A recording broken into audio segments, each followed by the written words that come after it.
जय हिंद दोस्तों, शिक्षा पारकम में आपका बहुत बहुत स्वागत है। आइए आज हम लोग एक महत्वपूर्ण टॉपिक के विषय में मिलकर के चर्चा करते हैं और आज का टॉपिक है विधान परिषद। आज का टॉपिक क्या है? विधान परिषद। तो आइए आज हम लोग एक नए टॉपिक के विषय में मिलकर के विचार करते हैं।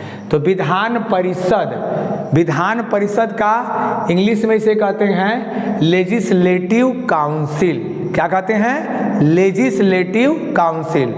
तो दोस्तों सबसे पहले हम लोग ये देखते हैं कि जैसे विधायिका, शासन के 3 स्तर हैं, विधायिका, कार्यपालिका और न्यायपालिका। शासन के कितने स्तर? 3 स्तर, विधायिका, कार्यपालिका और न्यायपालिका। विधायिका कानून बनाती है, कार्यपालिका उसको इम्प्लीमेंट करती है, कार्यपालिका उस कानून को इम्प्लीमेंट करती है और न्यायपालिका ये देखती है कि ये कानून संविधान के अनुकूल अनुरूप है या नहीं है। तो तीनों के अपने अपने कार्य हैं, तीनों अपने अधिकार कहाँ से लेते हैं? तो संविधान से लेते हैं। क्लियर? तो विधायिका में हम लोग देखते हैं कि संसदीय शासन है भारत में, तो विधायिका के 2 स्तर हैं। विधायिका भी 2 स्तर है। शासन के जब 2 स्तर तो विधायिका के भी 2 स्तर। शासन में 2 स्तर कैसे? तो एक केंद्र का शासन और एक राज्य का शासन। तो विधायिका में भी एक केंद्र की विधायिका और एक राज्य की विधायिका या विधानमंडल। अब केंद्र की विधायिका में कौन कौन आता है? तो केंद्र की विधायिका में आते हैं राष्ट्रपति, लोकसभा और राज्यसभा। उसी तरह से राज्यों की विधायिका में कौन आते हैं? तो राज्यों की विधायिका में राज्यपाल, विधानसभा और कुछ राज्यों में विधान परिषद। तो भारत में वर्तमान में 28 राज्यों में कुल 6 विधान परिषद हैं, 6 राज्यों में विधान परिषद हैं। तो आज हम लोग विधान परिषद के विषय में मिलकर के चर्चा करते हैं और इसके एग्जाम के पॉइंट ऑफ व्यू से एक एक चीज़ों को हम लोग समझते हैं। रटने की कोई ज़रूरत नहीं, एकदम इसी वीडियो में आपको निश्चित रूप से याद हो जाएगा और आप अच्छे तरीके से समझ जाएंगे। तो आइए हम लोग विधान परिषद के विषय में मिलकर के चर्चा करते हैं। तो विधान परिषद लेजिस्लेटिव काउंसिल। अब हम लोगों ने इसके विषय में चर्चा कर लिया। विधायिका के एक केंद्र की विधायिका जिसमें राष्ट्रपति, लोकसभा और राज्यसभा, और राज्य विधानमंडल में आते हैं अनुच्छेद 168। याद रखिएगा, अनुच्छेद 168 राज्य विधानमंडल के विषय में चर्चा करता है। क्लियर? तो राज्य विधानमंडल में राज्यपाल, विधान परिषद और विधानसभा। तो हम लोग को चर्चा करना है क्या? विधान परिषद। विधान परिषद को कहते हैं लेजिस्लेटिव काउंसिल और इसमें के जो सदस्य होते हैं उसे कहते हैं एमएलसी। एमएलसी का मतलब क्या है? Member of legislative council. विधान, देखिए ध्यान से समझिए, विधानसभा के जो सदस्य होते हैं उसे एमएलए कहते हैं। एमएलए का मतलब है member of legislative assembly. MLC जो विधान परिषद में विधायक जी होते हैं, वो विधायक जी जब विधान परिषद से चुने जाते हैं तो उन्हें एमएलसी कहते हैं। अब विधानसभा में जब चुने जाते हैं तो एमएलए। एमएलए का मतलब है मेंबर ऑफ लेजिस्लेटिव असेंबली और एमएलसी का मतलब है member of legislative council. Member of legislative council. तो एमएलसी यानी विधान परिषद के या लेजिस्लेटिव काउंसिल के सदस्य एमएलसी कहलाते हैं, जिसे भी आम भाषा में विधायक भी कहते हैं। विधायक एक जो विधानसभा में चुने जाते हैं और एक विधायक विधान परिषद में। तो विधान परिषद में एमएलसी और विधानसभा में एमएलए कहा जाता है, लेकिन सामान्य रूप से दोनों विधायक हैं। क्लियर? अब आते हैं विधान परिषद के विषय में हम लोग चर्चा किया जाए। तो वर्तमान में भारत में कितने राज्यों में विधान परिषद है? 28 राज्यों में विधान परिषद। कितने राज्यों में? तो 6 राज्यों में। वो 6 राज्य कौन कौन हैं? तो यूपी, बिहार। देखिए 3 जुड़वा भाई हैं, याद रखिए। यूपी का भाई बिहार, तो यूपी बिहार। और महाराष्ट्र का भाई कर्नाटक, तो महाराष्ट्र कर्नाटक। और उधर आंध्र प्रदेश और तेलंगाना। यही 6 राज्यों में विधान परिषद है।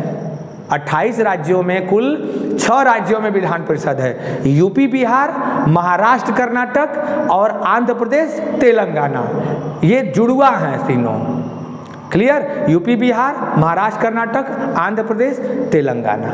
क्लियर? अब इनमें कितनी कितनी सीटें हैं ये भी देख लिया जाए हम लोग। तो यूपी में 100 सीट, उसके बाद महाराष्ट्र में 78 सीट, और बिहार और कर्नाटक में 75 और आंध्र प्रदेश में 58 और तेलंगाना में 43 सीट है। इसको आप याद रखिएगा। अब चलिए, वर्तमान में 6 राज्यों में हम लोग, अब देखिए विधान परिषद जो होता है ये अनिवार्य सदन नहीं है। विधानसभा किसी राज्य की अनिवार्य सदन है और विधानसभा का चुनाव प्रत्यक्ष जनता द्वारा होता है, सार्वभौमिक मताधिकार द्वारा। लेकिन विधान परिषद ये अनिवार्य सदन नहीं है। ये जरूरी नहीं है कि किसी राज्य में विधान परिषद होबे करेगा, हो भी सकता है, नहीं भी हो सकता है। विधान परिषद जो है ये विधान परिषद राज्य की, मतलब आप देखिए कि 28 राज्य है और मात्र कितने राज्यों में विधान परिषद है? तो मात्र 6 राज्यों में है। तो ये अनिवार्य सदन नहीं है और इसे विशेषज्ञों का सदन भी कहते हैं। तो विधान परिषद को विशेषज्ञों का सदन कहते हैं और यह अनिवार्य सदन नहीं है। इसे बनाया भी जा सकता है और समाप्त भी किया जा सकता है, दोनों चीज होता है ये। तो आइए, विधान परिषद में 6 राज्यों में है, यह अनिवार्य नहीं है, इसे बनाया भी जा सकता है और समाप्त भी किया जा सकता है। क्लियर? इसे विशेषज्ञों का सदन भी कहते हैं। अब आइए, अनुच्छेद 169 में, अनुच्छेद 169 याद रखिएगा, 169 में विधान परिषद के बनाने और समाप्त करने के लिए प्रावधान किया गया है। तो अनुच्छेद 169 यानी 169 में विधान परिषद को बनाने और समाप्त करने का प्रावधान है, अनुच्छेद 169। इसको मन में बैठाइए। अब आइए, किसी राज्य में विधान परिषद का गठन कैसे होता है? तो गठन होता है उस राज्य की विधानसभा, उस राज्य की विधानसभा अपने 2/3 बहुमत से, उस राज्य की विधानसभा 2/3 बहुमत से यह पास करती है कि हमारे राज्य में विधान परिषद भी होना चाहिए। किसी राज्य की विधानसभा के 2/3, अगर 2/3 बहुमत से यह पास कर दे कि हमारे राज्य में विधान परिषद है, और यह पास करके वह प्रस्ताव कहाँ भेजे? केंद्र में संसद के पास। राज्य की विधानसभा 2/3 बहुमत से पास करके और उस प्रस्ताव को संसद के पास भेजे, तो अगर संसद उसको मंजूरी दे देता है तो उस राज्य में विधान परिषद का गठन हो जाता है। यानी अंतिम रूप से किसी राज्य में विधान परिषद के गठन करने का अधिकार अंतिम रूप से संसद को है। प्रस्ताव भेजेगा उस राज्य की विधानसभा, चाहे प्रस्ताव बनाने के लिए चाहे प्रस्ताव समाप्त करने के लिए, लेकिन उस पर अंतिम मुहर कौन लगाएगा? तो संसद, केंद्र का संसद।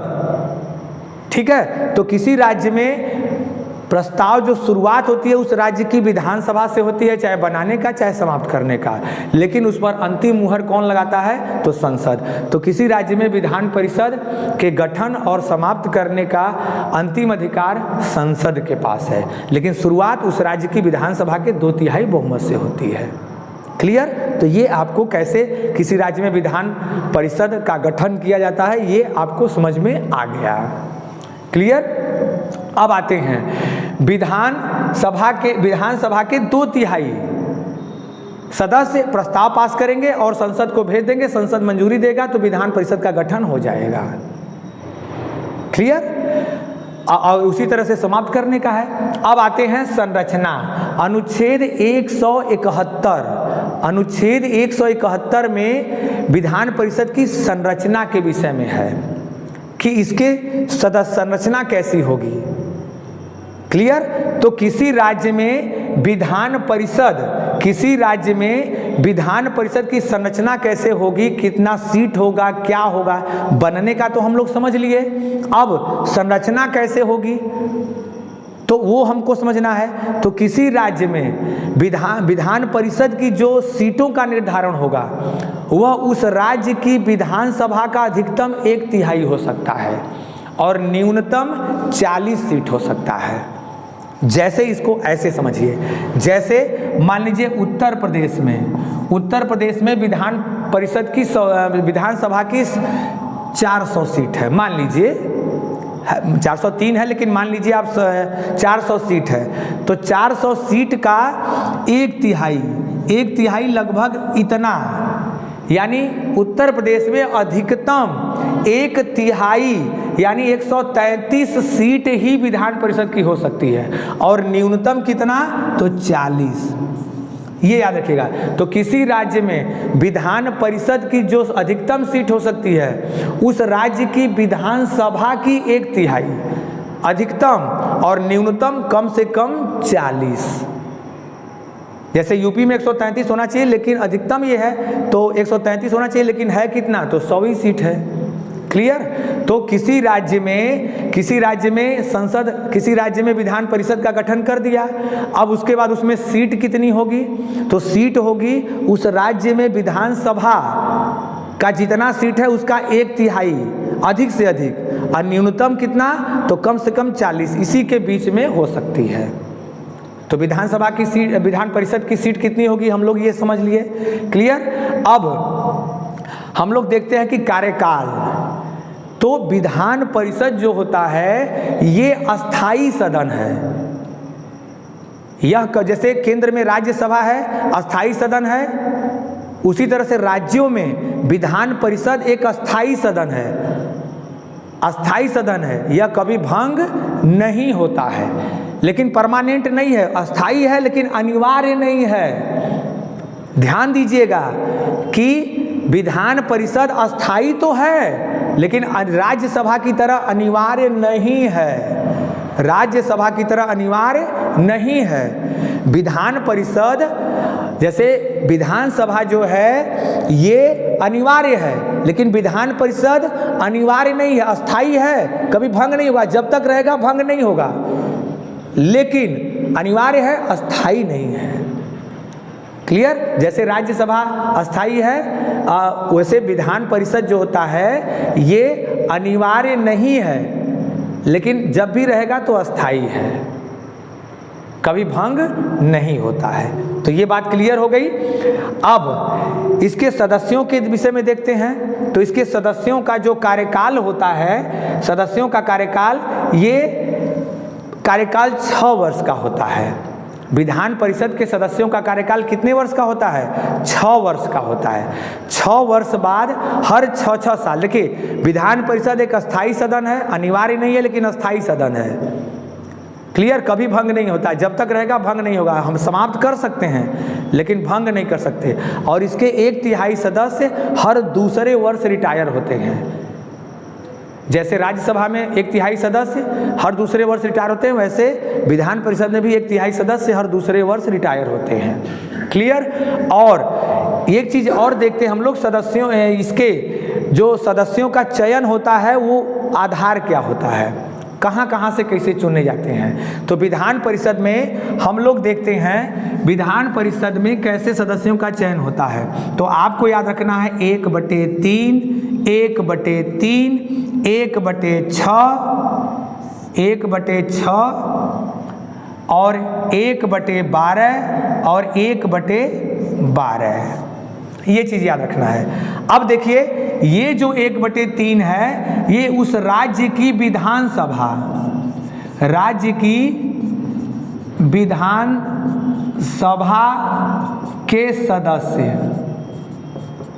यानी विधान परिषद की एक तिहाई, विधान परिषद की एक तिहाई, विधान परिषद की एक तिहाई सदस्यों का निर्वाचन कौन करता है, तो वो उस राज्य की विधानसभा के सदस्य।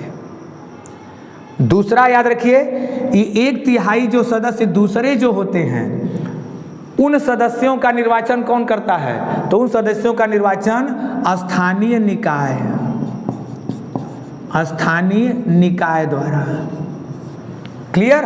तो एक तिहाई सदस्यों का जो निर्वाचन होता है उस राज्य की विधानसभा के सदस्य करते हैं, और शेष जो और बचा है 1/3, तो 1/3 सदस्यों का स्थानीय निकाय या बोर्डों द्वारा किया जाता है। जैसे ग्राम पंचायत, नगर पंचायत के जो सदस्य होते हैं, जैसे गांव में ग्राम प्रधान, बीडीसी मेंबर, ये सब मिल करके, तो स्थानीय निकाय या स्थानीय बोर्डों के सदस्यों द्वारा 1/3 सदस्यों का चुनाव किया जाता है, और 1/6 राज्यपाल के द्वारा किया जाता है, राज्यपाल के द्वारा।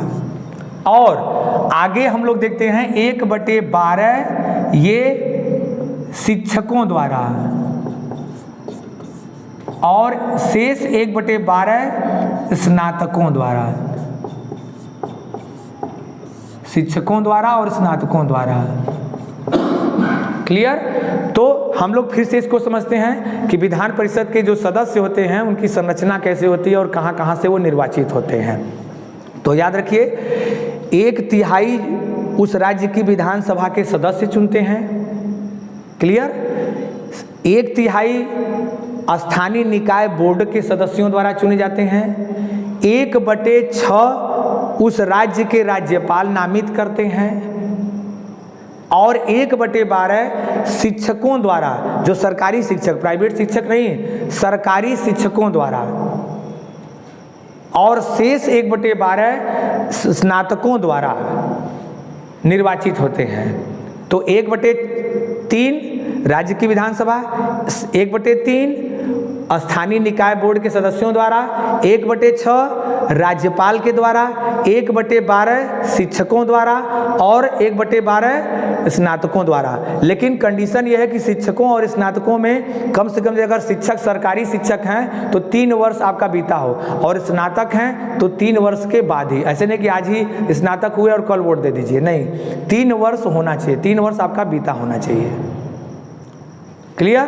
तो शिक्षक में भी यही कंडीशन लागू होता है। तो हम लोग समझे कि राज्य की विधान परिषद में जो सदस्य चुने जाते हैं या निर्वाचित होते हैं वो किस प्रकार से, तो 1/3, 1/3, 1/6, 1/12 और 1/12, इस प्रकार से विधान परिषद के सदस्यों का निर्वाचन या नामित होते हैं। क्लियर? राज्यपाल नामित करते हैं, बाकी जगह निर्वाचित होते हैं।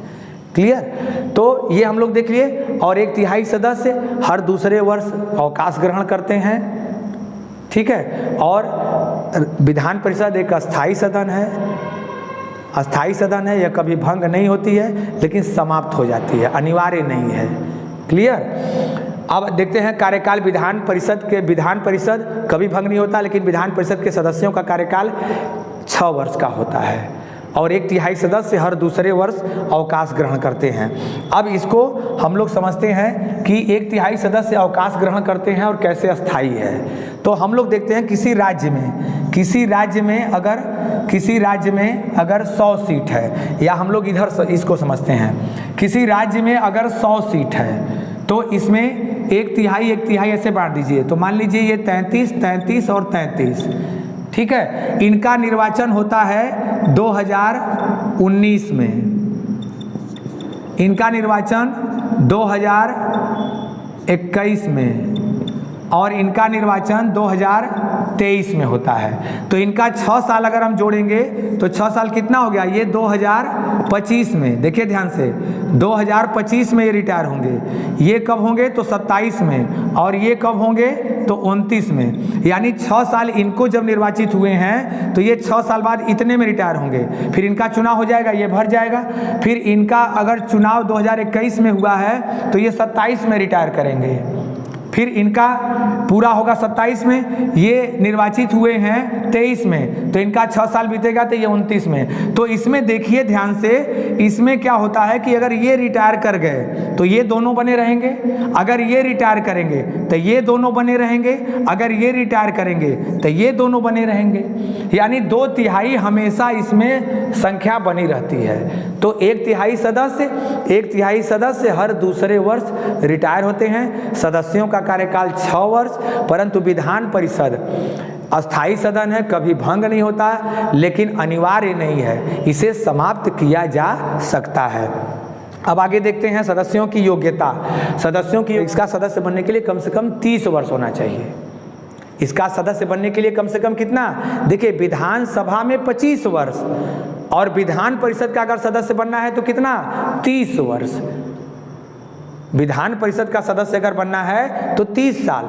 फिर से ध्यान से देखिए, विधान परिषद का अगर सदस्य बनना है आपको तो भारतीय नागरिकता अनिवार्य है। दूसरा, कम से कम 30 वर्ष आप पूरा कर लिए हों। तीसरा, पागल दिवालिया न हो। और चौथा, लाभ का पद न हो। तो जहां विधानसभा का अगर सदस्य बनने की बात थी तो वहां कम से कम 25 वर्ष पूरा हो, और विधान परिषद का अगर सदस्य बनने की बात है तो कम से कम कितना, 30 वर्ष। जैसे लोकसभा में 25 वर्ष, राज्यसभा में 30 वर्ष, उसी तरह से विधानसभा में 25 वर्ष और विधान परिषद में कम से कम कितना होना चाहिए, तो विधान परिषद में चुनना है तो उम्र कम से कम 30 वर्ष पूरा हो।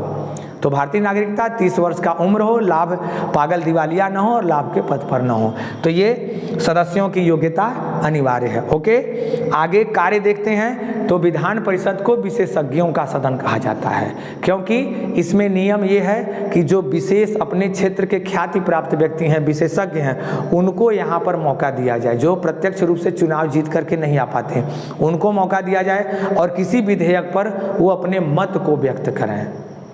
तो इसे विशेषज्ञों का सदन कहा जाता है। लेकिन व्यवहार में कुछ अलग ही होता है। आप देखते हैं कि जो कैंडिडेट चुनाव हार जाते हैं, बैकडोर इनको यहाँ एंट्री मिल जाती है, तो इसका दुरुपयोग हो रहा है। लेकिन संविधान जो बनाने वाले थे वो बहुत ही आदर्श विचार से इसको बनाए थे कि ये विशेषज्ञों का सदन है, यहाँ विशेषज्ञ लोग आएंगे और विधानसभा द्वारा अगर कुछ कमियां हैं तो विशेषज्ञ लोग बताएंगे, और जो फिर विधेयक पास होगा एक बहुत ही आदर्श और बहुत ही अच्छा विधेयक पास होगा। लेकिन वर्तमान में थोड़ा सा अंतर है। आप देख ही रहे हैं कि बैकडोर एंट्री का एक माध्यम बन गया है विधान परिषद। क्लियर। दूसरा, यह विशेषज्ञों का सदन है, यह भंग नहीं होता, आपको बताए, अनिवार्य नहीं है लेकिन कभी भंग नहीं होता, अस्थायी है। इसे बनाया भी जा सकता है और हटाया भी जा सकता है।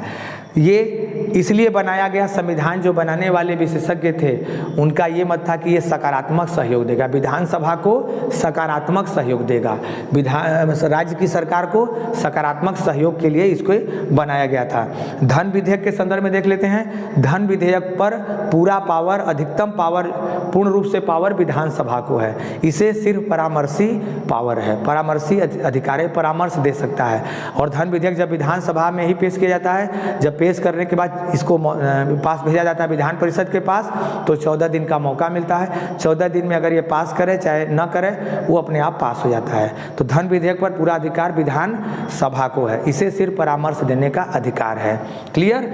अब अगर कोई साधारण विधेयक है और विधानसभा पास करके विधान परिषद के पास भेजती है तो वो 3 माह रोक सकता है।